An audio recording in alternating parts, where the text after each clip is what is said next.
తెలంగాణలో రైతు రుణమాఫీకి విధి విధానాలు ఖరారు చేసింది ప్రభుత్వం. భూమి ఉన్న ప్రతి రైతుకు 2 లక్షల రూపాయల వరకు రుణమాఫీ వర్తింపజేయాలని నిర్ణయించింది. స్వల్పకాలిక పంట రుణాలకు రుణమాఫీ వర్తిస్తుంది. 2018 డిసెంబర్ 12 నుంచి 2023 డిసెంబర్ 9 మధ్య కాలంలో రుణాలు తీసుకున్న రైతులు ఈ పథకానికి అర్హులు. అసలుతో పాటు వడ్డీని కలుపుకుని రుణమాఫీ వర్తింపజేస్తారు.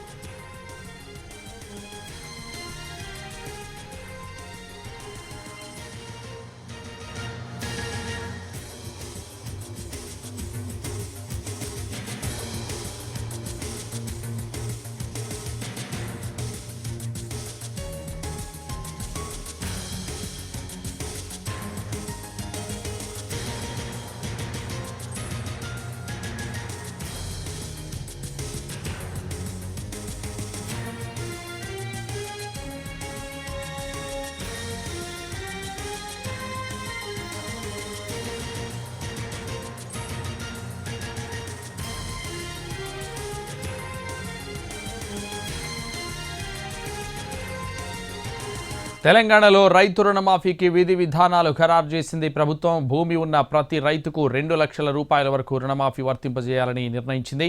స్వల్పకాలిక పంట రుణాలకు రుణమాఫీ వర్తిస్తుంది. 2018 డిసెంబర్ 12 నుంచి 2023 డిసెంబర్ 9 మధ్య కాలంలో రుణాలు తీసుకున్న రైతులు ఈ పథకానికి అర్హులు. అసలుతో పాటు వడ్డీని కలుపుకుని రుణమాఫీ వర్తింపజేస్తారు.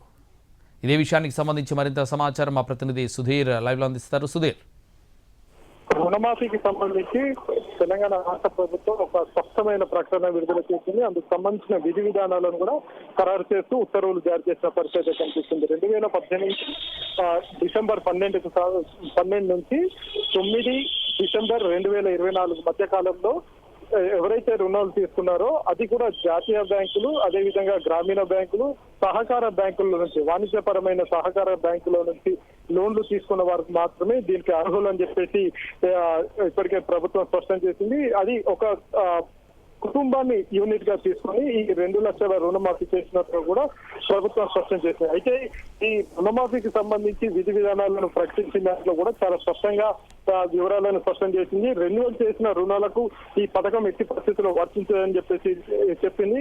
2 లక్షలకు పైబడి ఉన్న రుణాలకు బ్యాంకులకు డబ్బులు చెల్లించాల్సి ఉంటుందని చెప్పేసి కూడా ఎన్నో స్పష్టం చేసింది. అదేవిధంగా పీఎం కిసాన్ జాబితాను రాష్ట్ర ప్రభుత్వం పరిగణలోకి తీసుకుంటుందని చెప్పేసి కూడా సూచించడం జరిగింది. మహిళల పేరు మీద ఉన్న రుణాలకు ప్రయారిటీగా తీసుకున్నది రాష్ట్ర ప్రభుత్వం. అంతేకాకుండా మొదటగా మహిళల పేరు మీద ఉన్న రుణాలను మాత్రమే ప్రస్తుతం మాఫీ చేయాలని చెప్పేసి కూడా భావిస్తుంది. అంటే పురుషుల పేరు మీద ఉన్న బ్యాంక్ లోన్లు ఏవైతే ఉన్నాయో అవి తర్వాత నెక్స్ట్ 2వ విడతలో వీటిని మాఫీ చేసే ప్రయత్నం అయితే చేస్తుంది. ఇందులో ఆరోహణ క్రమాన్ని పాటించాలని చెప్పేసి కూడా ప్రభుత్వం భావిస్తుంది.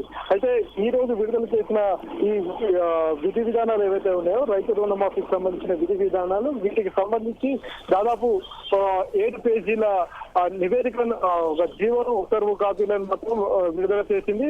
అందులో భాగంగానే ఇప్పటికీ రైతులకు సంబంధించి చూస్తున్నట్లయితే ఈ విషయాన్ని రుణమాఫీకి సంబంధించి రేషన్ కార్డును తప్పనిసరి చేసింది. అంటే రేషన్ కార్డు ఉన్న వారికి మాత్రమే ఇది రుణమాఫీ వర్తిస్తుందని చెప్పేసి కూడా స్పష్టం చేసింది.